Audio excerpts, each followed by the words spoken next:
Ako si Santiago. Hindi naging maganda ang buhay ko.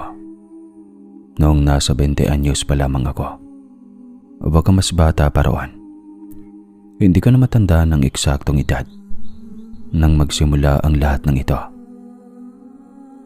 Meron kaming maliit na lupain na pinagtatayuan ng aming bahay noon at napapalibutan ito ng malawak na sagingan. Dito kami umaasa ng kabuhayan ng aming pamilya. Ang mga bunga ng saging, kung hindi man namin kinakain, ay aming ipinagbibili sa palengke. Minsan naman, kapag may mga taong lumalapit at nakikiusap, kami ay namimigay rin. Kahit ganoon, kahirap ang buhay namin noon. Hindi kami pinalaking madamot. Palagi kaming marunong magpakumbaba at inuuna namin ang kapakanan ng iba bago ang sa amin. Hindi ito dahil sa pagiging mayaman o sagana, kundi dahil sa pagiging makatao. Hindi man kami nakaranas ng sobrang gutom, ngunit ramdam pa rin namin ang buhay na mahirap. Araw-araw ay kailangan naming kumayod para mabuhay. Dahil dito, nakilala ang aming pamilya sa aming sagingan, hindi lamang bilang pinagkukunan ng kabuhayan, kundi bilang simbolo ng aming simpleng pamumuhay. Sobrang hirap ng buhay, lalo na tumatanda na ang aking mga magulang. Meron pa akong 3 kapatid na mas bata sa akin. Kaya madalas, ako ang tumutulong at umaako ng karamihan sa trabaho sa sagingan. Kapag hindi na kaya ng mga magulang ko ang mag-asikaso, ako na ang kumikilos doon.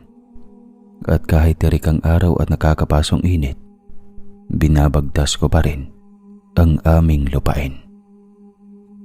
Hindi lang ito basta pag-aalaga ng sagingan. Parang buhay na rin namin ito na kailangang bantayan at ingatan. Tinitignan ko kung may mga ligaw na damo na tumutubo dahil gusto kong manatiling maayos at presentable ang aming taniman. Binabantayan ko rin ang mga hayop na maaaring makapansala, mga kambing na minsan ay nakakalusot at nakakain ng mga batang suwi. Pati na rin ang mga paniki at ibon na sumisira o maagaw sa aming ani. Kaya kahit gaano kahirap at kainit ang paligid, patuloy akong naglilibot sa aming lupa. Ganoon kasi kapag ang sagingan ang pangunahing pinagkukunan ng kabuhayan. Hindi ito basta iniiwan. Kailangang tutukan araw-araw. Hindi tulad ng iba na may mga puno ng saging pero hinahayaan lang at kinukuha lamang kapag may bunga na. Sa amin iba dahil dito nakasalalay ang aming kabuhayan. Kaya bawat puno ay mahalaga. Isang araw noon, malakas ang ulan. Wala sana akong dahilan para magtungo sa sagingan dahil alam kong wala namang agarang panganib doon. Nag-uusap kami ng aking ama sa loob ng bahay. Tahimik ang paligid namin. Tanging patak lang ng ulan sa bubong ang maririnig habang pinag-uusapan namin ang tungkol sa aming mga puno ng saging at sa kalagayan ng aming kabuhayan. May sakit na siya noon. Kitang-kita ko ang panghihina niya. Lalo na kapag malamig ang panahon at tuloy-tuloy ang ulan. Mas lalo siyang nanghihina sa mga ganitong araw. Ngunit pilit pa rin niyang kinakausap ako tungkol sa mga bagay na dapat kong tandaan sa pag-aalaga ng aming sagingan. Santiago, huwag ka nang lumabas mamaya ha. Baka ipilit mo na naman na pumunta sa sagingan. Magpahinga ka rin kapag umuulan. Hindi naman mawawala ang mga saging natin. Huwag kang masyadong mag-isip na babantayan na naman yon. Kahit mga engkanto, hindi tayo bibiguin ng mga puno ng saging na yan. Swerte natin at mayroon tayong ganyang kabuhayan. Tatay naman, nagbibiro-biro ka pa tungkol sa mga engkanto. Banggit ka pa ng banggit. Pero totoo naman, kung hindi dahil sa ideya ninyong magtanim ng saging noon, hindi natin alam kung saan tayo kukuha ng pangkabuhayan. Lalo na sa lugar na to. Sobrang laki ng biyaya ng puno ng saging. Tignan mo naman. Ang daming luto na nagagawa ni nanay. Ang bigat pa sa tiyan, hindi nakakagutom. Kaya nga saging na lang ang naisip ko, hindi gulay.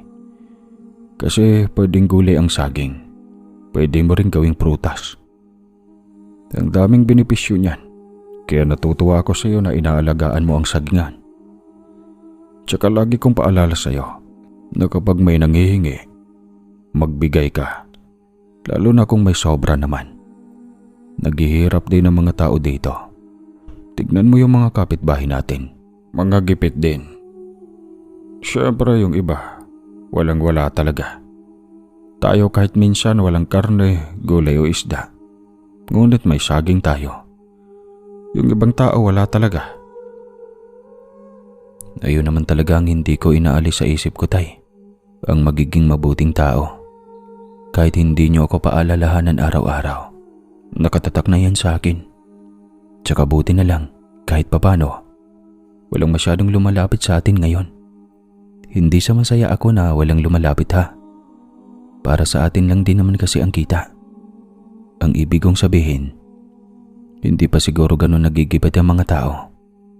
Pero ngayong tag-ulan, sigurado ako, kagaya ng mga nakaraang taon, may mga pupunta na naman dito sa atin. Mga kapitbahay natin. Manghihingi na ang pera-peraso. Pero okay lang din minsan, lalo na kapag mga bata.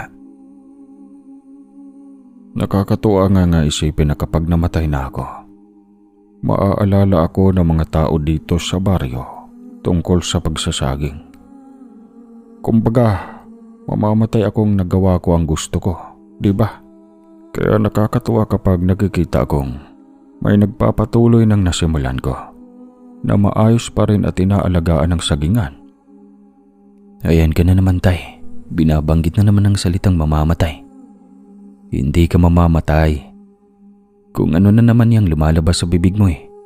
Sige na, magpahinga ka na. Mamaya na tayo mag-usap. Baka kung saan na naman mapunta tong usapan natin, Tay. Ayoko nang pakinggan. Hindi ko na siya pinakinggan noon, Sir Casper. Palagi na lang ganun ang usapan. Totoo rin naman kasi ang mga mabubuting tao. Parang mas madaling kinukuha ng Panginoon. Mabuting tao ang tatay ko. Parang hindi na siya pinatatagal pa sa mundong puno ng hirap. Ang mga taong may malinis na kaluluwa, tila nililigtas na agad para hindi na maranasan pa ang bigat at sakit ng buhay. Hindi pa rin gumagaling ang tatay ko noon. Kinabukasan, matapos ang ulan, pumunta ako sa sagingan dahil may mga dapat na akong i-harvest. Habang naglalakad ako papunta roon, hindi ko maipaliwanag pero parang may mabigat akong pakiramdam. Parang may hindi magandang mangyayari. Kaya nagmadali ako. Kung ano man ang maabutan ko roon, gusto kong ako ang unang makakita. Hindi ako ang maaabutan. Pagkarating ko sa loob ng sagingan, may nakita akong isang lalaki. Maliit lamang siya.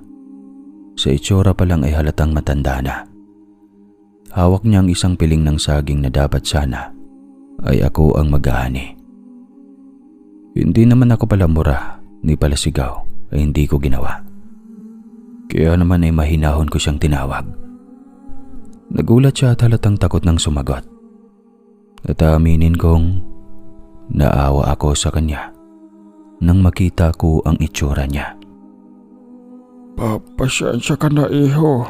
Patawarin mo ako. Hindi ko na sana gagawin to kung hindi lang ako sobrang nagutom. Ilang araw na akong walang maayos na kain. Hindi ko na kinaya. Malungkot na nga ako. Nagawa ko pang magnakaw. Patawad talaga. Kung gusto mo, ibalik ko to. Huwag mo lang akong ipahamak. Maawa ka na sa akin. Wala na akong ibang malapitan.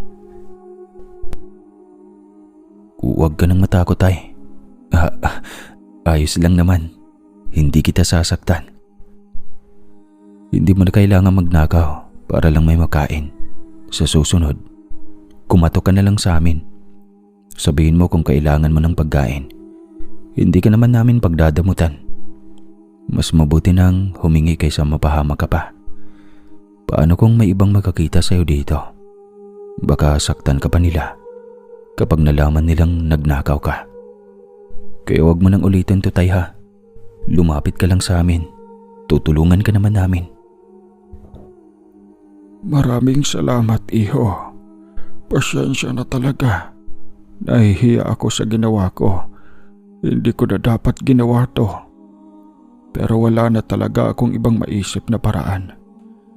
Ilang araw na akong walang kain at wala rin akong malapitan. Hindi ko naman talaga ginusto ang magnakaw. Pero nanaig ang gutom at lungkot sa akin. Patawarin mo sana ako. Hindi ko na ito uulitin. Maraming salamat sa kabutihan mo. Hindi ko makakalimutan to. Ayos lang po, Tay. Huwag na kayong mag-alala. Hindi ko po kayo pinapagalitan. Naiintindihan ko naman kung bakit niyo nagawa yon. Basta sa susunod, huwag na po kayong magnanakaw. Pero saan po ba kayo galing? Hindi ko po kayo nakikita rito sa baryo namin. Taga rito lang po ba kayo? O ngayon lang po kayo napadpad dito? Sa dulo pa ako ng baryo nakatira, iho. Doon sa may bandang masukal at bihira ng puntahan ng mga tao. Matagal na rin akong namumuhay doon. Pero nitong mga nakaraang araw, lalo akong nahirapan. Wala na akong maayos na makain at wala na rin halos tumutulong sa akin. Kaya napilitan na lang akong lumayo at maghanap ng makakain. Patawad talaga kung dito pa ako napadpad at nagawa ko pa yon. Ganun po ba? Kaya pala hindi ko kayo nakikita rito sa amin. Ang layo pala ng pinanggalingan ninyo. Pasensya na po kung natanong ko pa. Naawa lang talaga ako sa kaligayan ninyo. Mag-isa lang po ba kayo doon? Wala po ba kayong pamilya o kasama sa bahay? Paano po kayo nakakaraos araw-araw kung ganun kahirap ang sitwasyon nyo? Kung gusto nyo, pwede po kayong sumama sa akin sandali. Bibigyan ko po kayo ng makakain bago kayo umuwi. Hindi po kasi tama na ganito na lang ang nararanasan ninyo. Kamamatay lang ng asawa ko, iho. 3 buwan pa lang ang nakalipas. Mula noon, parang nawala na ako ng gana sa lahat. Siya kasi ang kasama ko sa pagtatanim, sa pag-aalaga ng lupa, sa araw-araw na pamumuhay. Ngayon, ako na lang mag-isa. Hindi ko na alam kung paano magsimula ulit. Kaya napabayaan ko na rin ang taniman namin. Wala na akong nang lakas ng loob na magtanim para sa sarili ko. Parang wala na ring saysay. Ganun po ba, Lo? Pasensya na po talaga sa nangyari sa inyo. Mahirap mawala ng kasama sa buhay. Kung gusto niyo po, puntahan niyo ako doon sa amin kahit kailan. Lagi naman po akong nasa sagingan. Kung kailangan ninyo ng makakausap, andito lang ako. Pwede tayong magkwentuhan kahit papano para hindi rin kayo nag-iisa doon sa inyo. Iyo, hindi ako makapaniwala sa kabutihang ipinapakita mo sa akin. Nahuli mo na akong kumukuha ng hindi akin. Pero imbis na pagalitan o itaboy mo ako, ganyan pang trato mo sa akin. Sa totoo lang, hindi ko na alam kung saan ako pupunta nito mga nakaraang araw. Parang unti-unti na akong nawawala sa sarili ko. Mabuti na lang at napadpad ako rito. At ikaw ang nakita ko. Napakalaki ng pasasalamat ko sa iyo. Hindi lang sa pagkain, kundi dahil sa paraan ng pagkikitungo mo sa akin. Hindi ko makakalimutan to, iho. Hindi ko talaga makakalimutan ang kabutihan mo. Tay, ako nga po pala si Santiago. Tiago na lang po. Huwag na po kayo mag-alala, Tay. Ayos lang po talaga. Kung maaari po, bumalik kayo bukas. Aasahan ko po kayo. Paghahandaan ko po kayo ng makakain para hindi na kayo mahirapan pa. Ikukwento ko rin po ito sa tatay ko para mas matulungan pa namin kayo. Pumunta lang po kayo ulit rito ha. Hintayin ko po kayo. Tinapik ng matanda ang balikat ko at marahan ko rin siyang tinapik pabalik bago siya tuluyang umalis. Bitbit ang mga saging na kinuha niya. Hindi ko na iyon binawi kahit ilang beses pa niyang pilit na isauli sa akin. Sa isip-isip ko, mas kailangan niya iyon kaysa sa amin. Hindi ko magawang magalit sa kanya sa paraan ng pagkuha niya. Oo, mali ang magnakaw. Pero hindi ko rin kayang baliwalain ang dahilan kung bakit niya iyon nagawa. May kasabihan nga tayo kung sino ang pinagnakawan ng pananim kapag nagalit na galit ito ay may masamang budhi ito at madamot. Mas nanaig ang awa kaysa galit. Halata naman sa kanya na mabigat ang pinagdadaanan niya na hindi siya bastang taong gumagawa ng ganoon, kung hindi dahil sa matinding pangangailangan. Masakit mawala ng mahal sa buhay. Nakikita ko pa lang kung paano nahihirapan si nanay sa tuwing nagkakasakit si tatay. Ramdam ko na agad ang bigat. Paano pa kaya kung tuluyan nang mawala ang taong nakasanayan mong kasama sa araw-araw?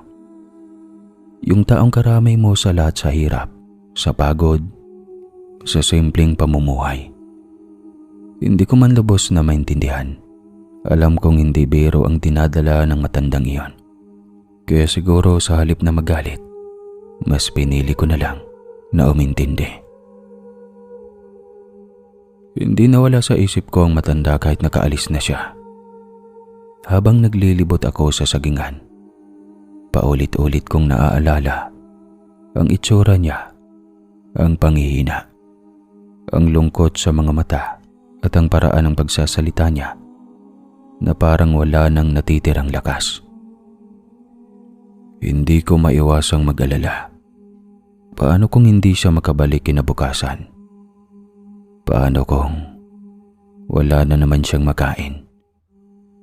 Sa layo ng lugar na sinasabi niyang tinitirhan niya, hindi ko rin sigurado kung kakayanin pa ba ng katawan niya ang ganong lakaran araw-araw. Kahit pilitin kong ito ang atensyon ko sa trabaho, bumabalik at bumabalik pa rin sa isip ko ang kalagayan niya. Parang may kung anong bigat na nakadagan sa dibdib ko na hindi ko maipaliwanag. Hindi ko siya kilala, pero may kung anong pakaramdam na nagsasabing hindi dapat doon nagtatapos ang pagkikita namin. At sa unang pagkakataon, mas inabangan ko ang pagdating ng bukas, hindi para sa ani, kundi para makita kung babalik pa ba siya. Pagka-uwi ko, agad kong ikwinento kay tatay ang nangyari sa sagingan. Sinabi ko sa kanya ang tungkol sa matanda, kung paano ko ito nadatnan, kung gaano siya kahina, at kung paano humingi siya ng tulong dahil sa gutom at lungkot. Tahimik lang siyang nakikinig habang nagsasalita ako. Kita ko sa mukha niya ang pag-aalala. Pero kasabay noon ay ang unti-unting paglambot ng kanyang ekspresyon. Ganun ba? Kawawa naman ang matanda. Mahinang sabi niya. Tumango ako. Sa dulo raw siya ng baryo nakatira, tay. Mag-isa na lang siya doon. Sandaling natahimik si tatay. Tsaka siya napabuntong hininga. Mabuti at tinulungan mo siya, anak. Tama yan. Kahit mahirap tayo, hindi dapat nawawala ang puso natin sa kapwa. Kung babalik siya bukas, bigyan pa natin ng makakain. Mas maganda kung matulungan natin siya kahit papano. Dugtong pa ni tatay. Napangiti ako sa sinabi niya. Sa kabila ng kalagayan niya, ganun pa rin ang iniisip ni tatay. Ang tumulong sa iba. Doon ko mas lalong napatunayan na hindi lang ako ang may ganong paniniwala. Ganoon talaga kami pinalaki. At sa mga sandaling iyon, lalo kong naramdaman kung gaano kabuti ang aking ama. Naawa ako sa kalagayan ni tatay. Kitang-kita ko kung paano siya unti-unting nanghihina sa bawat araw na lumilipas. Hindi ko maiwasang isipin na dapat ay mas mahaba pa ang panahong inilaan para sa kanya. Marami pa siyang dapat maranasan. Marami pa siyang dapat na masaksihan. Gusto ko pa siyang makitang gumaling. Makitang bumalik ang lakas niya at muling makasama namin sa pag-aalaga ng sagingan. Gusto ko pang marinig ang mga payo niya, ang mga kwento niya, at ang simpleng boses niya sa araw-araw. Hindi ko matanggap na ganito lang kabilis ang pagbabago. Para bang hindi pa sapat ang mga taon na ibinigay sa kanya. Para bang may kulang pa ang mga pagkakataong hindi pa namin nasulit bilang isang pamilya. At sa isip ko, umaasa pa rin ako. Umaasa na sana kahit papano humaba pa ang buhay niya. Kahit kaunti lang. Basta manatili pa siya sa amin. Kinabukasan maaga pa lang ay inaabangan ko na ang pagdating ng matanda.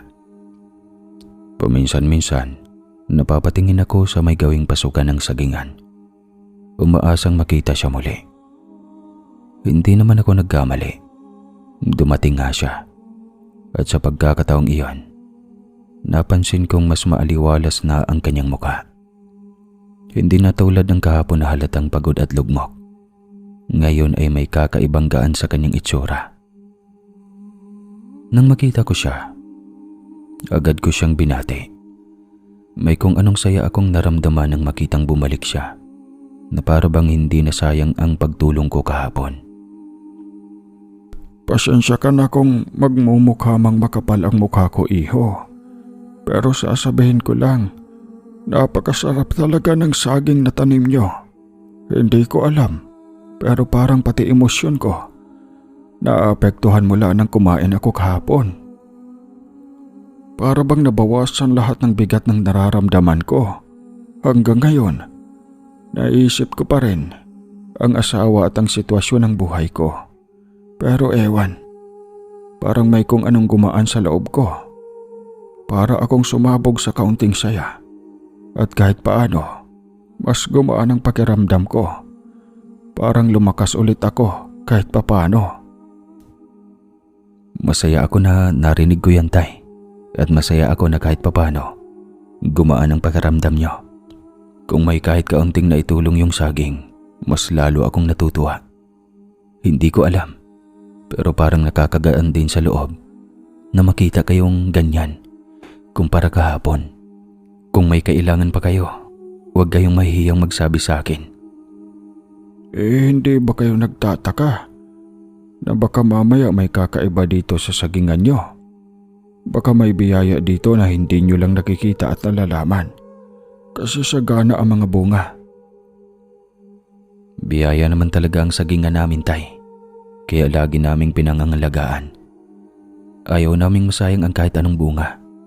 Kaya hindi namin ito pinapabayaan. Palagi naming tinitiyak na maayos ang lupa, maayos ang mga puno, at maayos ang pag-aalaga. Kaya laging may ani. Kung may kakaiba man o espesyal dito, sigurado ako na ginagawa namin ang lahat para maalagaan ito ng tama. Hindi ka ba napapaisip na baka may mga engkanto na nag-aalaga dito sa lugar nyo? Kaya ganon kaganda. Pasensya ka na, iho. Kung hindi ka naniniwala. Napaisip lang naman ako. Hindi ko naman hinihingi na baguhin mo ang pananaw mo sa buhay. Gusto ko lang magbahagi ng opinyon kung ayos lang sa'yo. Kasi marami akong naririnig at nalalaman tungkol sa mga ganon. Ayos lang po. Naniniwala rin naman ako sa mga nilalang na iyon. Kasi naririnig ko rin ang kwento ni tatay at ng mga tito ko. Pero hindi pa po ako nakakaranas o nakakakita ng mga ganun eh. Kaya nahahati pa rin yung paniniwala ko. Ayoko rin namang isipin na may ganun dito sa sagingan. Kasi baka matakot lang ako kapag nagbabantay akong mag-isa. Ngayon lang po napag-uusapan dito sa sagingan yung ganyang bagay dahil sa inyo. Pero kayo po, dahil marami kayong alam, baka pwede ninyong maibahagi kung ano po ba sa tingin ninyo ang meron dito sa sagingan namin.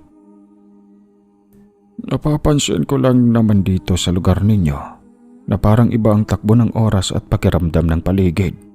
Para bang may mga tagabantay na mga nilalang na hindi nakikita pero ramdam, at kapag nagkamali ka o lumabag ka sa kung anong hindi mo alam na patakaran, parang may kapalit agad o parusa na dumarating. Yun lang naman ang mga napapansin ko at nararamdaman ko, iho. Kaya napapaisip din ako kung gaano kalalim ang pinanggagalingan ng biyayang meron kayo rito sa sagingan. Pero wala naman po kayong nakikita na kakaiba, di ba? Wala naman po kayong napapansin ng mga tao, nilalang o kahit anong bagay na hindi normal, na mga gumagalaw o nagpaparamdam dito sa sagingan. Tama po ba, tay? Kasi sa amin, bukod sa pamilya ko, lalo na sa tatay kong may sakit ngayon, kami lang talagang palaging nandito. Kaya medyo naguguluhan lang din ako kung saan ang gagaling yung sinasabi ninyong pakiramdam o mga ganong bagay. Dahil sa totoo lang, wala naman akong nakikitang kakaiba sa mismong lugar namin. Normal naman ang mga puno, normal ang hangin, normal lang ang paggalaw ng paligid. Wala naman akong nakikita, iho. Wala akong namamataang kahit anong anyo ng tao o nilalang nasasabihin kong malinaw sa paningin. Pero hindi lahat ng bagay ay nakikita para masabing totoo. May mga bagay na nararamdaman lang, parang hangin na hindi mo mahahawakan pero alam mong dumaan. O katahimikan na biglang bumibigat kahit wala namang nagbabago sa paligid. Dito sa sagingan ninyo, ganoon ang pakiramdam ko. Parang may nakikinig, may nagmamasid, at may pumapatnubay. Hindi para manakot, kundi para siguraduhin may sinusunod na kaayusan. Kaya kahit wala akong ipinapakitang ebidensya sa mata mo, iho, hindi ibig sabihin na wala na kaagad ang sinasabi ko. Sa palagay ko, mukha naman silang mababait, tay. Sana kung andyan man sila, hindi ko naman sila nagagambala o hindi ko sila nagugulo kapag nagbabantay ako ng sagingan. Kasi sa totoo lang, trabaho lang naman ang ginagawa ko dito. Pag-aalaga, pagbabantay, at pagtiyak na maayos ang mga pananim. Wala naman akong intensyon na lumabag o manggulo. Kung may kung anumang mga nilalang man dito na hindi nakikita. Kung nandyan man sila, sana pareho lang kaming tahimik sa isa't isa. Magkakaunawaan na hindi kami nagiging sagabal sa isa't isa sa lugar na ito. Mababait naman talaga sila, iho. Kasi alam mo, yung mga ganong klase ng nilalang, kung talagang may sama ng ugali o masama ang loob, makikita mo rin sa lupang hinahawakan nila. Kagaya ng sa ibang lugar, kahit gaano pa kamahal ang pataba o kaganda ang binhi na itanim mo, kung hindi nila pahihintulutan, hindi rin tutubo o magiging sagana. May iba pa nga na kahit kaanong gawin nilang gamot o alaga sa halaman at puno, wala pa rin nangyayari. Parang ayaw mismo ng kalikasan na makinabang sila. Kaya hindi nakakapagtaka kung bakit sa lupain ninyo ganoon kaganda at kasagana.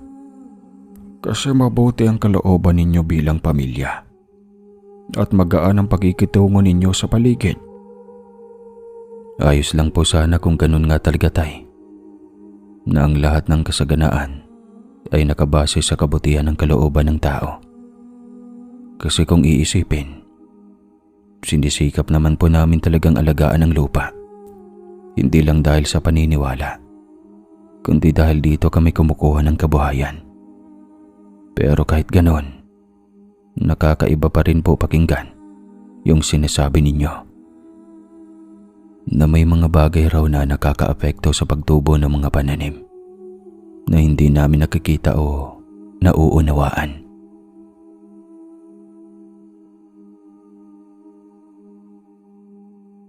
Nagulo ang usapan namin ng matanda nang may biglang lumapit sa taniman. Halatang manghihingi ng tulong. Hindi na ako nagdalawang isip. Tumalikod ako. Kinuha ang balde kung saan ko inilagay ang mga bagong pitas na bunga at kaagad na inaabot iyon sa kanya. Grabe ang pasasalamat niya. Paulit-ulit. Halos hindi na maubo sa mga salita. Kitang-kita ko rin ang ngiti sa labi ng matanda na kausap ko kanina habang pinagmamasdan niya ang ginawa ko. Parang may kung anong saya sa mukha niya. Pero kasabay noon, nakaramdam din ako ng hiya. Baka kasi iniisip niya na ginagawa ko lang ito para magpakitang gila sa kanya o para magpabida. Pero hindi naman ganon. Kailangan ko lang talagang magbigay. Lalo na halatang nangangailangan din ang kapitbahay naming iyon. Isa siyang ama na may 3 anak. Alam ko kung gaano kahirap ang buhay dito sa amin. Kaya hanggat kaya ko, hindi ako naniningil kapag humihingi sila ng saging. Mas pinipili ko na lang na magbigay dahil naiintindihan ko rin ang kalagayan nila. Kitang-kita mo naman yun, Tay. Yung tatay na yun ay mabuting ama sa mga anak niya kahit mahirap ang buhay. Sobrang sipag niya talaga kapag nagtatrabaho sa bukid. Ang liit-liit lang ng sinasahod niya. Pero alam mong malinis at pinaghirapan. Hindi naman sila madalas mangingi dito sa sagingan namin. Kasi halata mo rin na mahiyain talaga sila. Minsan, pagkaramdam na lang din. Kapag nararamdaman kong nangangailangan yung tao, hindi na ako nagdadalawang isip. Kung ano man yung meron sa balde, inaabot ko kaagad. Pero mas pinipili kong bigyan siya ng saging ng saba. Kasi bukod sa mabigat sa tiyan at nakakapagpalipas talaga ng gutom, marami siyang pwedeng lutuin doon para sa pamilya niya. Hangang-hanga talaga ako sa kabutihan mo, iho. Kung ako lang siguro ay nagkaroon ng anak na lalaki, palalakihin ko siyang katulad mo. Sobrang buti ng kalooban mo. At ramdam ko ang kabutihan ng pakikitungo mo sa kapwa. At sana, tumagal ka pa sa ganyang ugali. Huwag mong pababayaan ang kabutihan na yan sa puso mo. Salamat po, Tay. Pero ginagawa ko lang po kung ano yung itinuro sa akin ng mga magulang ko. Hindi naman po ako perpekto. Nagkakamali rin ako. Pero hanggat kaya ko, gusto ko lang maging maayos ang pagkikitungo ko sa iba. Malaking bagay na rin po sa akin na kahit papano, may natutulungan ako. Kahit maliit lang na bagay, basta may maiaabot, mas panatag ang loob ko. At kung may nakikita man kayong kabutihan sa akin, galing po yan sa pagpapalaki sa akin ni nanay at tatay. Iho, napansin ko lang. Nasaan na pala ang tatay mo? Di ba't sabi mo 2 kayong nagbabantay dito sa sagingan? Bakit parang ikaw lang ang madalas kong nakikita rito? Hindi ba siya sumasama sa'yo? O may ibang pinagkakaabalahan siya? Pasensya ka na kung napatanong ako. Napansin ko lang kasi na mag-isa kang kumikilos dito sa taniman ninyo. Yun po, Lo. May sakit po kasi si tatay ngayon, kaya hindi na siya nakakasama sa akin dito sa sagingan. Dati, siya pa nga ang mas malakas at mas masipag sa amin. Pero nitong mga nakaraang buwan, unti-unti siyang nangihina.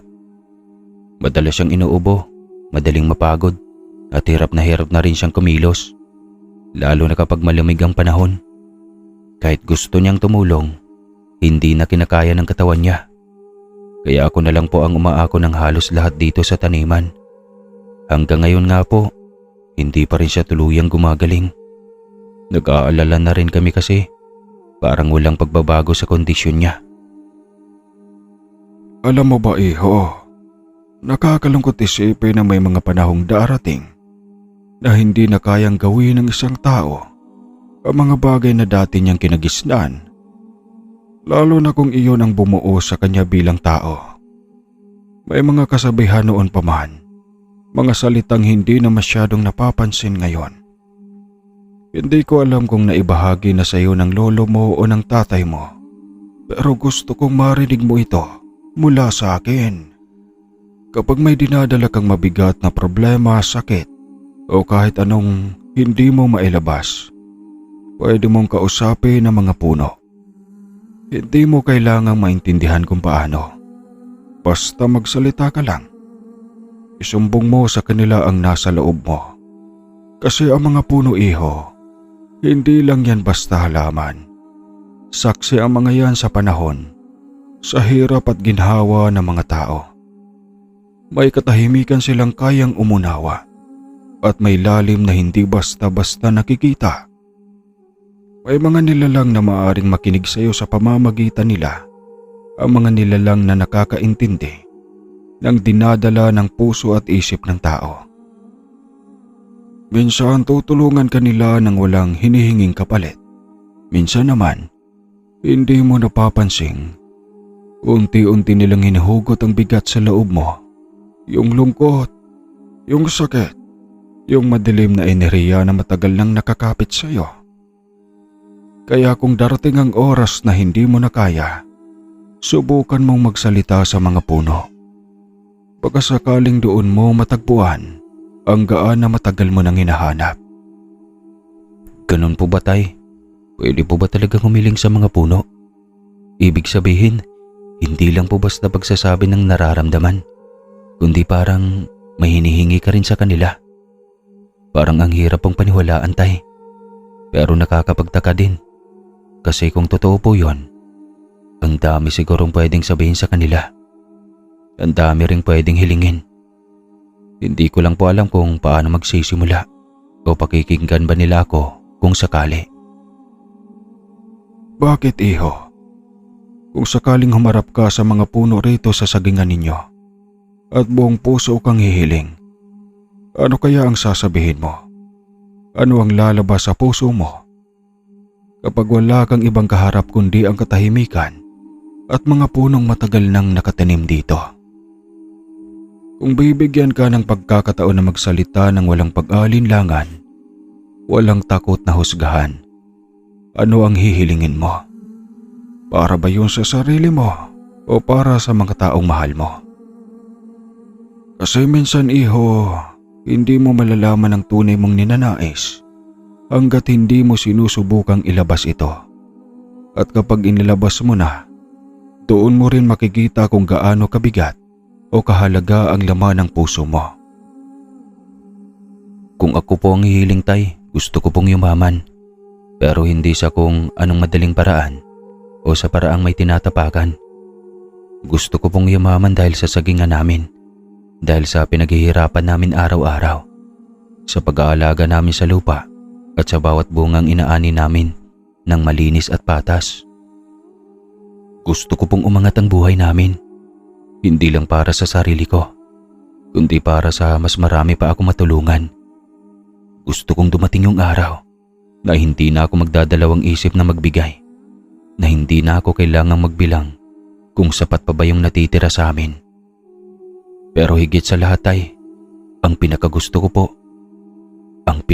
po talaga ay ang gumaling ng tatay ko. Kahit yun na lang, kahit hindi muna yung yaman, basta bumalik lang yung lakas niya. Makita ko lang siyang muli na nakakatayo, nakakatawa, nakakasama ko ulit dito sa sagingan. Sapat na po iyon para sa akin. Maganda ang hiling mo, iho. Malinis at walang halong kasakiman. Hindi para sa sarili mo lang, kundi para sa pamilya mo at sa iba pang nangangailangan. Kung ganyan ang laman ng puso mo, Hindi malayong may makarinig niyan. Dahil ang mga hiling na nagmumula sa kabutihan ay bihirang mapabayaan. Sana matupad ang lahat ng ninanaas mo, lalo na ang tungkol sa tatay mo. Dahil iyon ang pinakamahalaga sa lahat ngayon. At kung sakaling may makinig man sa iyo, tandaan mo lang, ang mga biyayang dumarating, may dahilan kung bakit ito ibinibigay.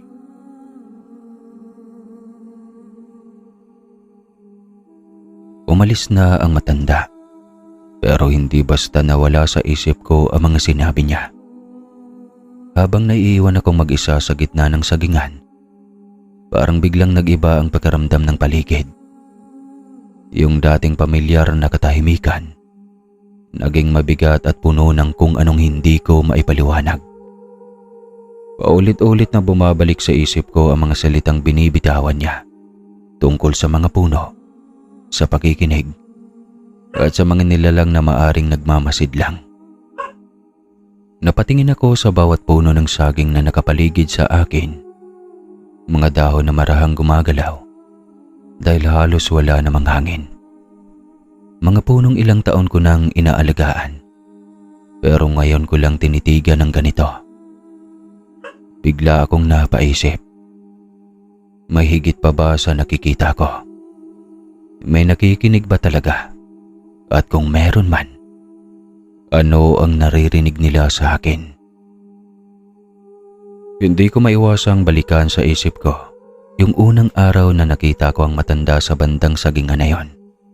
Sa mismong parte kung saan ako mismo ang nagputol ng puno na may balak pa sana akong kunin. Naalala ko pa kung paano ko tinitigan yung lugar na iyon ngayon. Kasi hindi ko maintindihan. Parang may nagbago. Kasi imbes na isang puno lang ang tumubo ulit, dalawa ang biglang sumulpot at hindi lang basta usbong, kundi malalaki na kaagad. Parang matagal nang nakatayo kahit kakaputol ko lang noon. Paulit-ulit kong inaalala sa isip ko kung tama ba talaga yung pwesto. Kung nagkakamali lang ba ako ng tingin. Pero hindi. Talagang doon iyon. Sa mismong lugar na pinutulan ko. Kaya lalo akong nagtaka. Kasi bakit ganun kabilis? Bakit parang biglang lumakas? Parang hindi normal ang pag-usubong ng mga saging na yon. Lalo na alam ko kung gaano kabagal dapat ang ganong proseso. Habang iniisip ko yon, lalo akong napapatingin sa paligid. Parang may kung anong bumabagabag sa akin. Habang iniisip ko pa yung nangyari noon, napapalingon ako sa puno ng sagingan. Na pinagkuhanan ng matanda yung mismong punong inabutan ko pa siya ng doon. Bigla akong natigilan. Kasi hindi lang basta may bunga, kundi hitik-hitik na ulit. Parang may ilang linggo nang lumipas. Kahit alam kong kahapon lang o kamakailan ko lang ito tinignan. Ang daming malalapad na dahon at yung mga bunga, ang lalaki na agad. Parang hindi dumaan sa normal na pag-usbong na nakasanayan ko sa sagingan namin. Nagtataka ako kasi sigurado ako sa itsura nito bago ko iniwan. Alam ko kung gaano pa lang ito kaunti at kaliit. Pero ngayon parang biglang sumabog sa dami at laki na hindi ko man lang nakita na unti-unting lumalaki. Hindi ako nagkakamali kasi kabisado ko ang bawat puno dito. Kaya mas lalo akong kinilabutan sa isip ko habang tinititigan ko yon. Parang may nangyari sa pagitan ng hindi ko napansin o hindi dapat nangyari sa paraan na alam ko. Kinabukasan hindi pa rin mawala sa isip ko yung nangyari. Kaya maaga pa lang bumalik na ako sa sagingan at dumiretso kaagad sa balde kung saan ko inilagay yung mga inani kong saging na saba. Pagtingin ko, nagulat ako. Yung mga berdeng saging na kahapon ko lang pinitas, ngayon ay dilaw na kaagad. Parang hinog na hindi ko maintindihan kung paano nangyari sa ganon kabilis na oras. Hindi ito normal sa alam ko. Kasi ang saging na saba, ilang araw o minsan ilang linggo ang inaabot bago tuluyang mahinog. Lalo na kung bagong putol pa lang sa puno. Pero ito, parang pinilit ng kung anong hindi ko maipaliwanag. Hindi na ako nagpatumpik-tumpik pa. Agad kong dinala at binenta. At sa kabatihang palad, may bumili kaagad na hindi pa rin pangkaraniwan sa amin. Kasi madalas, masanay ang mga tao na humingi kaysa sa bumili. At bihirang pagkakataong may kukuha kaagad ng ganun kadami ng saging. Pero kahit nakabenta ako, hindi pa rin ako mapakali. Kaya bumalik ako sa sagingan. Tumingin-tingin sa bawat puno. Sinusubukang intindihin kung ano ba talaga ang nangyayari. Hanggang sa mapatingin ako ulit doon sa puno na pinanggagalingan ng inani ko. At kung hindi ako nagkakamali, parang mas lalo pa itong naging masagana. Parang may mga bagong usbong na naman. At hindi lang basta usbong, kundi malalaking piling na kaagad na parang biglang sumulpot mula sa wala. Na para bang hindi ito dumaan sa normal na siklo ng paglaki na alam ko. Kaya lalo akong napatigil. Kasi habang tinititigan ko ang buong sagingan, parang unti-unti kong naiisip na may nangyayari dito na hindi ko na kayang ipaliwanag basta sa simpleng pagtingin lang. Pagkatapos noon, mas lalo akong naging aligaga sa pagtingin sa buong sagingan. Habang naglalakad ako sa pagitan ng mga hanay ng puno, napapansin ko na parang hindi lang iisa o dalawa ang kakaiba, kundi halos lahat na. Yung mga dahon na dati normal lang ang tubo, ngayon ay mas luntian at mas malalapad. Parang mas mabilis ang paglaki kaysa sa nakasanayan ko. Yung mga bagong usbong na dapat sana'y matagal pa bago lumabas, bigla na lang sumusulpot na parang hindi dumaan sa tamang panahon. Parang sa bawat araw na bumabalik ako rito, may bago na namang bunga. May bagong usbong. May bagong piling na bigla na lang nadadagdag na hindi ko maipaliwanag kung saan nang gagaling. Habang tumatagal, mas lalo ring dumadami ang napapadaan sa amin. Dati, tahimik lang ang sagingan. Kami lang ng tatay ko ang abala. Paminsan-minsan lang may humihingi o bumibili. Pero ngayon, may mga dumadayo na talaga. May mga taong hindi ko kilala, galing sa ibang dulo ng baryo at sa iba't ibang lungsod. Minsan pati kalapit na lugar, na nagtatanong kung saan daw nila makikita yung masaganang sagingan namin. Hindi ko alam kung paano kumalat, pero parang mabilis pa sa balita ang pag-usbong ng pangalan ng lugar namin. At ang nakakagulat pa, hindi na sila nag-aalangang bumili. Kahit mahalin o dami ng kukunin, binabayaran nila kaagad. Parang may tiwala na sila sa ani namin na hindi ko rin maintindihan kung saan ang gagaling. Pero sa kabila ng lahat ng iyon, hindi ako mapalagay. Kasi habang mas nagiging maganda at masagana ang sagingan, mas lalo rin akong nagtataka kung bakit parang hindi ito normal. Minsan habang mag-isa ako, pinagmamasdan ko yung mga puno, lalo na yung mga pinanggagalingan ng unang nangyari, at napapansin ko na parang may sariling buhay ang paligid. Yung paggalaw ng mga dahon, yung biglang pagyabong na parang may ritmo na hindi ko kayang sabayan. Parang hindi lang ito simpleng taniman, kundi isang lugar na may sariling ginagawa, may sariling galaw, at may kung anong presensya na hindi ko maipaliwanag. Sa bawat araw na lumilipas, lumalaki ang ani, lumalawak ang kita, at dumadami ang tao. Pero kasabay noon, mas lumalaki rin yung tanong sa isip ko. Ano ba talaga ang meron sa sagingan namin? Bakit parang kahit anong gawin namin, hindi humihinto ang pagyabong nito? At habang tinititigan ko ang mga punong nakahanay sa harap ko, ang hindi ko talaga inaasahan, dumating sa punto na hindi lang simpleng pagbili ng saging ang nangyayari sa sagingan namin.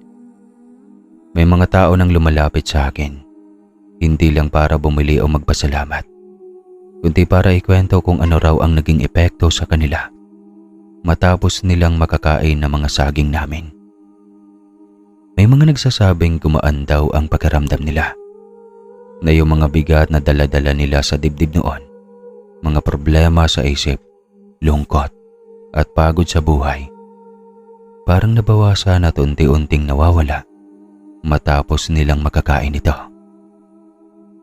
May ilan pa na nagsasabi na mas nakakatulog na sila ng maayos, mas kalmado ang isip at parang mas nagkaroon ulit sila ng ganang mabuhay sa araw-araw. Hindi lang iisa o dalawa ang ganong kwento. Dumadami sila. May mga bumabalik na hindi lang isang beses, kahit paulit-ulit.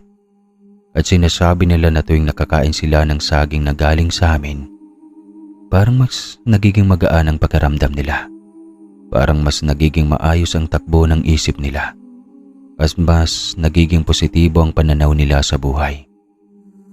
May iba pa na nagsasabi na kahit mga matagal na nilang iniinda na sakit sa katawan, parang kahit papano ay nababawasan ang bigat kapag nakakain sila nito.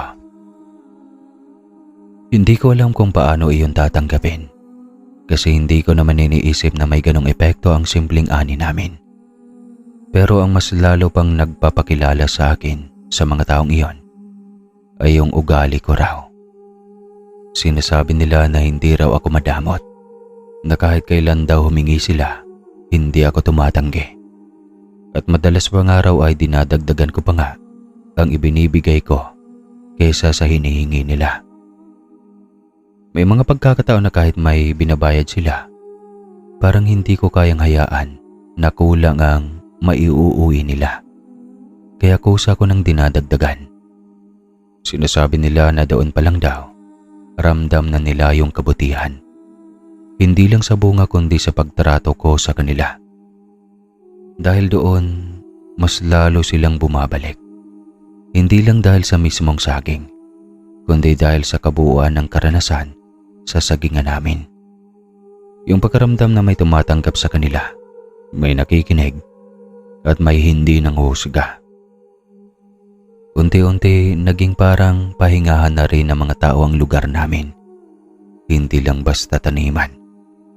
At habang pinagmamasdan ko silang paulit-ulit na bumabalik, mas lalo akong napapaisip kung paano naging ganito ang lahat, na ang simpleng sagingan namin ngayon ay parang naging dahilan ng ginhawa para sa napakaraming tao. Ang pinakamasarap sa lahat ng nasaksihan ko ay yung unti-unting pagbabago sa tatay ko. Hindi ito biglaan, pero araw-araw na paglipas, halata ko ang pag-angat ng lagay niya. Dati, halos hindi na siya makatayo ng matagal. Hirap sa bawat hakbang, at laging may bigat ang katawan na parang ayaw nang sumabay sa kanya. Pero ngayon, nakakatayo na siya ng mas matagal. Nakakalakad-lakad na rin sa loob ng bahay, at minsan pa nga ay nakakasama na niya ako sa pagpunta sa labas ng sagingan. Hindi man ganun kabilis o kalayo, pero para sa amin, malaking pagbabago na iyon.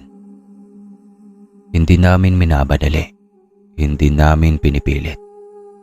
Pero malinaw na may unti-unting lakas na bumabalik sa kanya. Mas lalo ko ring napapansin na bumabalik ang sigla ng nanay ko. Yung dating laging pagod at may alalahanin sa mukha niya, unti-unti nang napapalitan ng gaan. Dahil sa tuloy-tuloy na pag-ayos ng kabuhayan namin, nababawasan na rin ang bigat ng araw-araw na gawain. Hindi na kami laging nagmamadali kung saan kukuha ng pang-araw-araw na gastusin. Hindi na kami parang laging hinahabol ng oras at problema. Mas nakakahinga na kami kahit papano. mas nakakakain ng maayos at minsan nakakapag-imbak pa ng pagkain para sa mga susunod na araw. Pero kahit na mas maganda ang takbo ng buhay namin, hindi namin kinalimutan ang simpleng ugali ng pamilya namin. Hindi pa rin nawawala yung pagkain namin ng saging. Hindi pa rin namin hinahayaan na mawalan kami ng ugnayan sa pinanggagalingan ng lahat ng ito. Kahit maayos na ang kita at may naitatabi na kami, nananatili pa rin sa amin yung simpleng pamumuhay, yung pagpapahalaga sa bawat bunga, at yung hindi pag-aaksaya ng kahit anong meron kami. At sa bawat pagtingin ko sa tatay ko, na mas maayos nang kumilos ngayon, at sa nanay kong mas masigla na ulit, mas lalo kong nararamdaman na parang unti-unti kaming binibigyan ng pagkakataon na mabuhay ng mas magaan. Hindi man perpekto, pero mas payapa kaysa sa dati.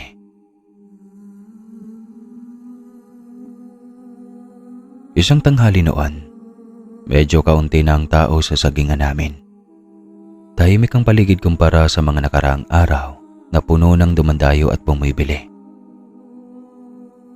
Habang abala ako sa pag-aayos ng ilang piling at pagtingin sa mga puno, bigla kong napansin ang pamilyar na anyo ng matanda na papalapit sa daanan ng sagingan. Ilang araw ko ron siyang hindi nakita, kaya parang biglang gumaan at sumikip ang dibdib ko. Kasabay ng tuwa at pananabik.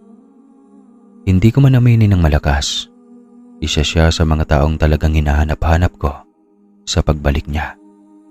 At sa isip ko, may nakatabi rin akong saging at pagkain para sa kanya.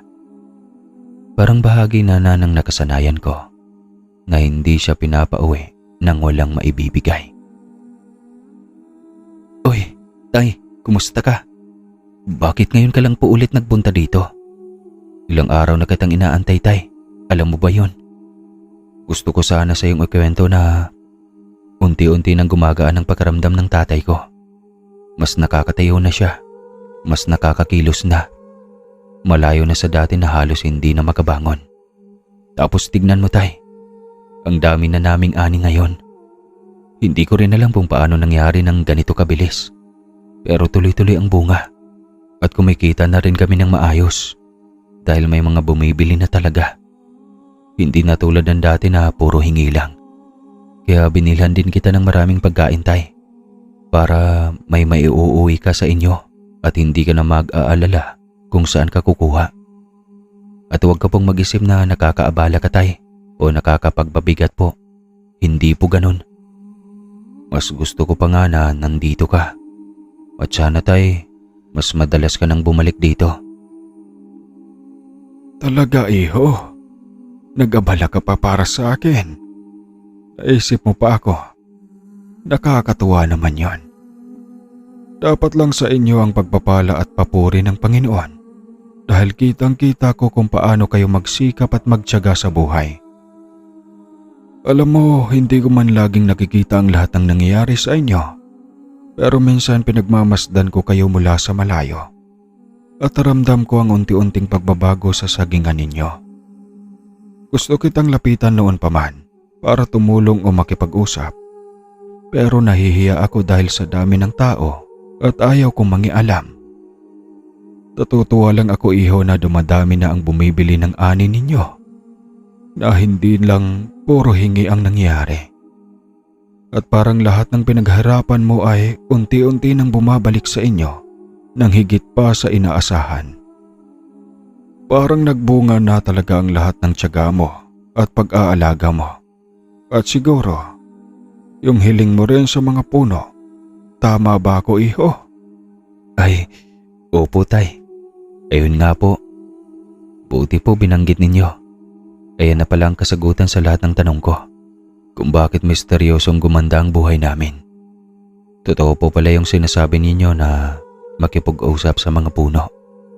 Kasi nung sinubukan ko pong humiling at gawin yon, ganito po ang nangyari. Kahit sobrang imposible at hindi ko inasahan na papasok sa buhay namin yung ganitong swerte. Parang unti-unting nagbago lahat. Parang sumunod yung mga pangyayari sa hindi ko maintindihan na paraan. Maraming salamat po sa inyo, Tay. At huwag po kayong mag-alala. Hindi po magiging abala sa amin ang mga pangangailangan ninyo. Kahit ano pa yan. Lumapit lang po kayo sa amin, Tay. At kung makaluwag-luwag kami at magkaroon ng sapat na pera, makakapagpatayo po kami ng maliit na kubo para sa inyo. Doon na po kayo tumira kung gusto ninyo, Tay. At pwede po kayong tumulong sa amin sa pag-aani ng saging para mas masaya. Para magkakasama lang tayo dito sa sagingan. Naku iho, ano ka ba? Wala kang utang na loob sa akin. Ako pa nga ang may utang na loob sa inyo dahil sa kabutihan at pagtanggap ninyo sa akin. Wala kang dapat na ipagpasalamat. At alam mo naman, mahal na mahal ko ang asawa ko, hindi ba? Kaya hindi ko kayang iwan ang kubo ko. Kahit pa mahirap at malayo ang buhay doon. Kasi doon nakaukit ang lahat ng alaala namin. Kaya huwag mong isipin na aalis ako o iiwan ko iyon, iho.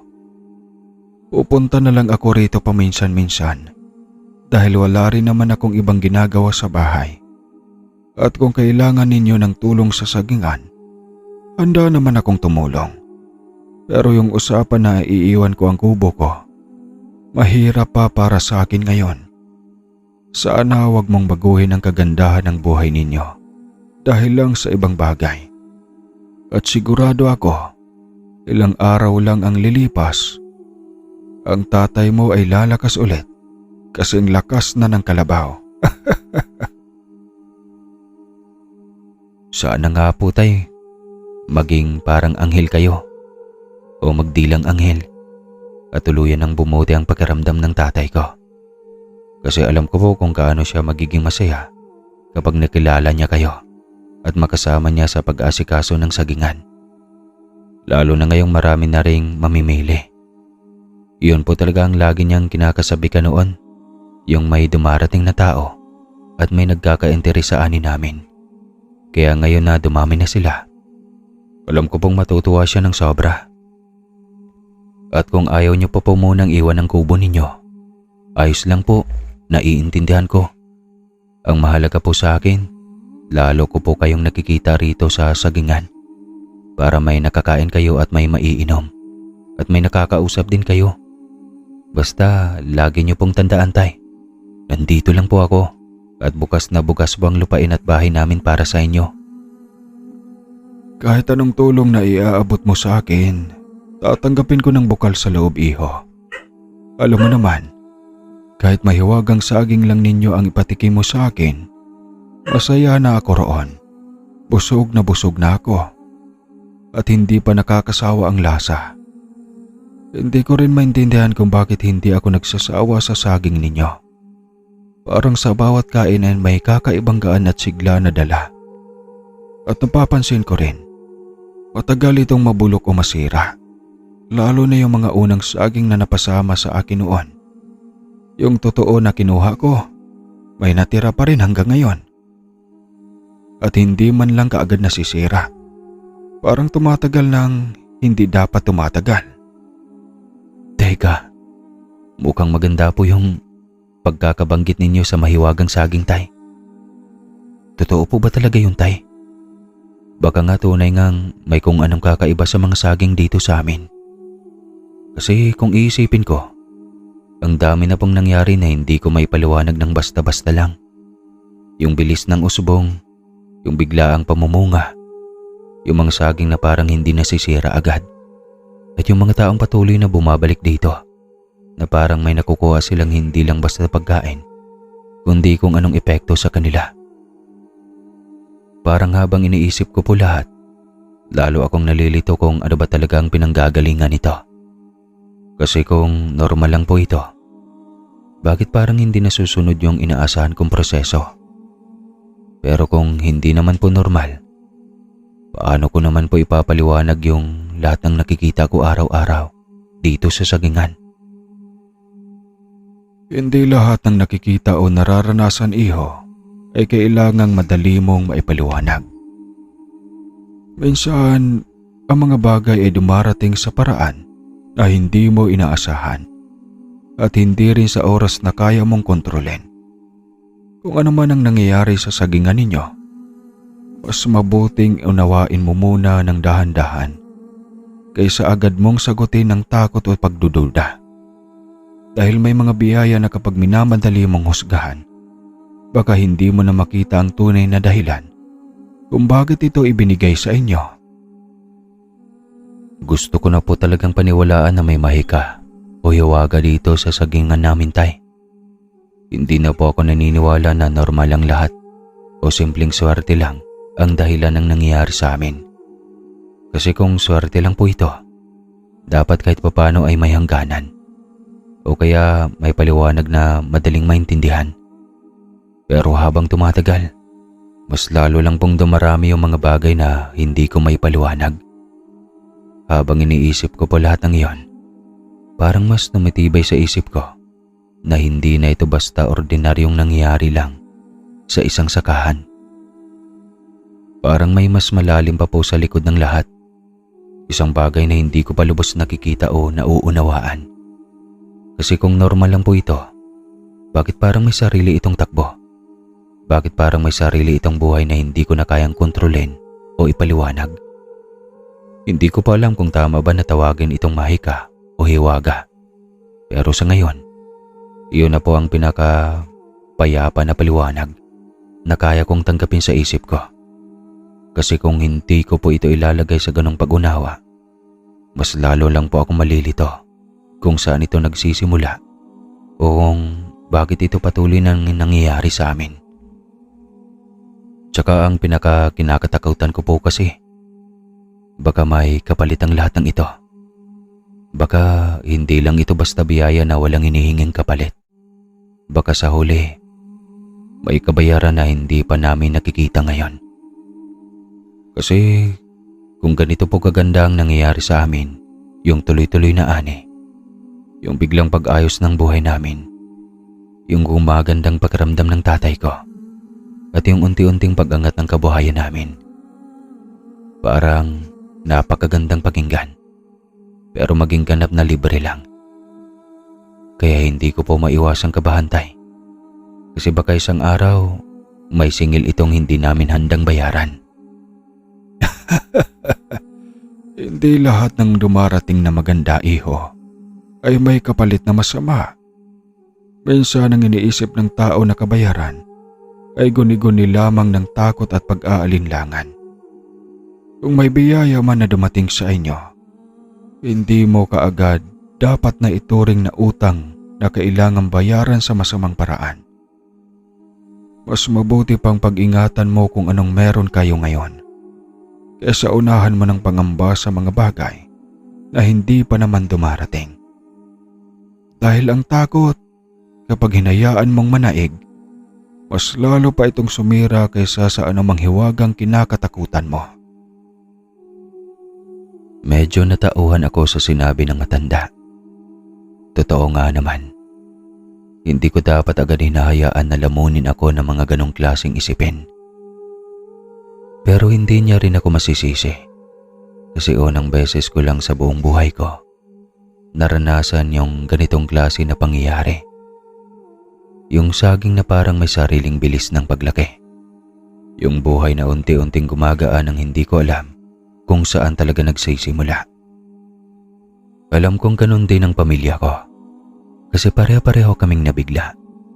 Pare-pareho kaming hindi makapaniwala sa biglang pag-angat ng tanim namin na dati naman ay simpleng hanap buhay lang. Makalipas ang ilang araw, unti-unti nang bumabalik sa normal ang kilos ng tatay ko. Wala na siyang nararamdamang matinding sakit, wala na siyang iniinda, at hindi siya araw-araw na umaaray tulad ng dati. Para bang unti-unti na siyang binabalik sa dati niyang sigla. Dahan-dahan pero ramdam na namin. Kasabay noon mas gumaan din ang buhay namin sa araw-araw. Hindi na kami laging nag-aalala kung saan talaga kukuha ng pagkain. Dahil hindi na kami nauubusan. At hindi na rin puro saging lang ang laman ng hapag namin. Kaya na rin namin kumain ng ilang beses sa isang araw ng maayos at sapat. Hindi na yung dating tipid at pilit lang na pagkaraos. Yung mga taong tinutulungan namin noon na paunti-unti lang, ngayon ay mas madalas at mas marami na rin kaming natutulungan. Hindi na lang isa-isa, minsan sabay-sabay pa. Lalo na yung mga kapitbahay naming kapos din sa buhay. May mga pagkakataon na sinasabi na sa amin ng iba na huwag na raw kaming masyadong magbigay. Naunahin na lang daw namin yung sarili naming kita at yung mga bumibili. Pero hindi ganon kadali para sa amin na talikuran yung mga lumalapit na halatang nangangailangan talaga. Kahit papaano alam ko sa sarili ko na kung kaya naman namin, bakit hindi pa namin ibahagi? Kaya kahit unti-unti kaming umaangat, sinisika pa rin naming huwag magbago sa paraan ng pagkikutungo namin sa iba. Kasi sa gitna ng lahat ng pagbuti ng buhay namin, mas lalong lumilinaw sa akin na hindi lang ito tungkol sa amin, kundi tungkol din sa mga taong patuloy na umaasa at bumabalik sa sagingan namin. Dala ang kanya-kanyang bigat ng buhay. Isang umaga noon, magkasama kami ng tatay ko sa sagingan. Tahimik lang habang tinitignan namin ang mga balde na puno ng ani. Pinagmamasda namin yung mga saging na kakatapos lang na anihin na dati berde pa. Pero ngayon ay mabilis na namumula o naninilaw na parang hindi sumusunod sa karaniwang oras ng paghinog. Pareho kaming napapatigil sa bawat tingin. Tapos bigla na lang kaming magtitinginan at mapapangiti ng bahagya. Parang pareho naming naiintindihan kahit hindi na kailangang magsalita. Sa mga ngiti na yon, ramdam ko na kahit hindi namin lubos maipaliwanag lang lahat. Alam na rin ng tatay ko na may kung anong nangyayari sa amin na hindi ordinaryo. Hindi man namin direktang pinag-uusapan, pero sa bawat tingin niya sa mga balde o sa mga sako at sa bawat paghinga niya habang nakaupo sa tabi ko, parang sinasabi niya na tanggap niya na rin kung ano man ang nangyayari sa sagingan namin, na kahit gaano kabilis, kahit gaano kakaiba, bahagi na ito ng buhay naming mag-ama.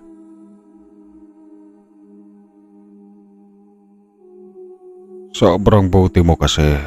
Talagang gusto mo yung ginagawa mo.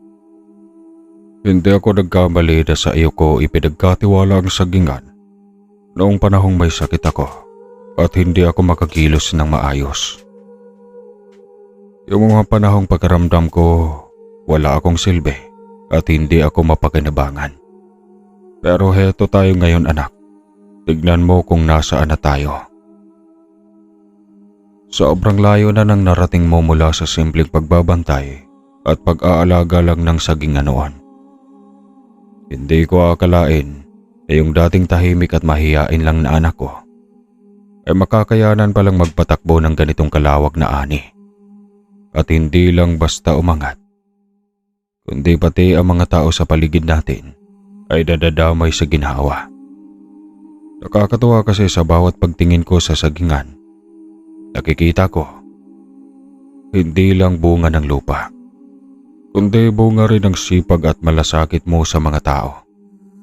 Alam ko rin na hindi naging madali sa iyo ang lahat. Maraming pagkakataon na naguguluhan ka, nagdududa at natatakot. Pero hindi ka sumuko. At doon pa lang, anak, mas lalo na akong umahanga sa iyo. Kasi hindi lahat kayang panindigan ang bigat ng responsibilidad. Kaya kahit anong mangyari, tandaan mo na ipinagmamalaki kita. At kung may mga bagay man na hindi pa natin kayang ipaliwanag sa sagingan natin, hayaan mo na lang muna. Asan ba yung matanda na sinasabi mo? Wala naman akong ibang matuturing na tunay na tagumpay, kundi ang maiahon ka sa hirap, tay, at makita kang gumaling. Para sa akin, iyon ang pinakamahalaga, na nakikita kitang maayos. Nakakatayo ka na ulit nang hindi na nahihirapan at hindi na kita kailangang alalahanin. Tungkol naman sa matanda, hindi ko rin po talaga alam. Kasi alam mo naman, minsan sa dami ng tao dito sa Sagingan, sa dami ng kausap at ginagawa, hindi ko na rin siya kaagad napapansin. Parang bigla na lang siyang dumarating tapos bigla ring nawawala. Hayaan mo tay, kapag nagkataon na hindi masyadong marami ang tao at nakikita ko siya ulit, hahanapin ko siya, lalapitan ko siya, at kung nasan man siya, dadalhin ko siya sa iyo. Gusto ko rin kasing makita ninyong dalawa ng maayos. Kung ganun anak, mabuti kung ganun. Pero huwag masyadong ipilit na hanapin siya kung hindi naman siya nagpapakita. Kasi may dahilan din kung bakit madalas siyang biglang nawawala. Ang mahalaga sa akin, nakikita kitang maayos at hindi ka napapahamak sa kung anumang nangyayari dito sa Sagingan. Alam mo, hindi lahat ng dumarating sa buhay natin ay kailangang habulin. May mga bagay na kusa na lang nagpapakita kapag panahon na. Pero kung sakaling muli mo siyang makita, tama lang na lapitan mo siya. Gusto ko rin siyang makausap, kahit sandali lang, para man lang maintindihan ko kung ano ba talaga ang pinagmula ng lahat ng ito. Kung swerte lang ba, o kung may mas malalim pang dahilan na hindi pa natin nakikita. At anak, mag-ingat ka pa rin. Tay, alam mo po, sobrang buti at bait ng matanda na yon. Hindi ko po siya nakitang may anong masamang intensyon sa amin. Sa tuwing kausap ko siya, parang ang ganang pagkaramdam ko. Parang hindi ako hinuhusgahan kahit naguguluhan ako sa mga nangyayari dito sa Sagingan. Parang lagi siyang may mga salita na kahit simple lang, ramdam mong may laman at may pakialam talaga siya sa atin. Hindi siya gaya ng ibang tao na basta na lang magtatanong o manghusga kapag nakakita ng kakaibang nangyayari. Siya po, parang mas pinapakalma niya ako kaysa lalo akong guluhin ng mga tanong ko sa isip. Kaya kahit hindi ko pa rin lubos na maintindihan kung bakit siya nandito o kung ano talaga ang koneksyon niya sa atin, isa lang po ang sigurado ako. Wala siyang masamang tinatago sa atin. Kung meron man, ramdam ko sanang matagal na. Anak, may naiisip lang din ako tungkol sa matandang iyon. Hindi ko sinasabi na totoo agad, pero habang tumatagal, parang may kakaibang pakiramdam ako sa kanya. Paano kung hindi lang siya simpleng tao na nagkataong napadpad dito sa atin? Paano kung may koneksyon siya sa mga nilalang na hindi natin nakikita?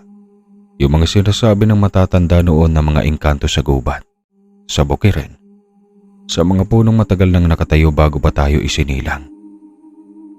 Kung iisipin mo anak, ang daming bagay na hindi maipaliwanag sa Sagingan natin. At yung matanda, napapaisip ako, paano kung hindi talaga siya simpleng pulubi o tagalabas? Paano kung sinadya niyang magpakita sa iyo sa anyo na madaling lapitan, madaling pagkatiwalaan? Yung parang gusto ka lang niyang subukan, hindi sa yaman o sa galing, kundi sa puso mo kung hanggang saan ka magiging mabait. Kahit sa tingin mo ay may magnanakaw sa iyo, kahit may dahilan ka para magalit. Yung unang pagkakataon pa lang na nakita mo siyang kumukuha o nagpapanggap na may kinukuha sa atin, hindi ba doon ka rin nagsisimulang mag-isip at magdesisyon kung itutulak mo ba siya palayo o tatanggapin mo pa rin? Paano kung yun talaga ang punto? Parang sinusukat ka lang kung hanggang saan ang kabaitan mo kapag sinubo ka. Kasi anak, kung engkanto man o hindi, ang mga kwento noon laging may iisang aral. Hindi sila basta nagpapakita lang. Kapag may lumapit sa iyo na hindi mo maipaliwanag, kadalasan may tinitignan sila sa loob mo, hindi sa labas. Pero kahit ano pa man ang totoo, isang bagay lang ang gusto kong siguraduhin mo anak. Huwag mong kalilimutan ang sarili mo sa gitna ng lahat ng hiwaga o takot. Kasi minsan, ang tunay na pagsubok, hindi kung ano ang nasa paligid mo, kundi kung paano ka mananatiling malinaw mag-isip habang unti-unting nagiging malabo ang lahat sa iyo.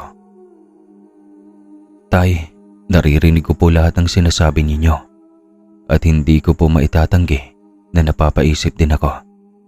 Kasi sa dami ng nangyayari sa atin, parang ang hirap nang maniwala na puro aksidente lang ang lahat. Pero kung totoo man po yung sinasabi ninyo na may sumusubok sa akin o may kung anong nilalang na tinitignan kung sino ako sa gitna ng lahat ng ito, Tay, hindi ko pa alam kung pumasa ba ako o hindi. Ang alam ko lang, kahit nung akala ko'y may nagnanakaw, kahit nung naguguluhan ako, hindi ko siya tinulak palayo. Kasi sa isip ko, tao pa rin siya. Kahit sino pa siya, may karapatan pa rin siyang pakitununguhan ng maayos. Anak, alam mo, sa dami ng iniisip ko sa buhay natin, sa sakit na naranasan ko, at sa mga araw na akala ko wala na akong maituturo pa sa'yo, masaya ako ngayon na nakikita kitang ganyan. Masaya ako na may napalaki akong mabuting tao. Yung taong kahit naguguluhan, kahit natatakot, hindi pa rin nawawala yung kabutihan sa puso. Hindi ka kaagad nanguhusga, hindi ka kaagad nananakit, at kahit may duda ka na, pinipili mo pa rin maging maingat at maawain. Hindi lahat ng magulang nabibigyan ng pagkakataon na makita ang anak nila na ganyan ang pag-iisip. Yung hindi lang puro para sa sarili, kundi marunong ding umiintindi sa iba, kahit sa mga taong hindi mo lubos kilala. Kaya kung totoo man o hindi yung sinasabi nating hiwaga anak, para sa akin, mas mahiwaga pa rin yung pagpapalaki mo sa sarili mo sa gitna ng lahat ng ito.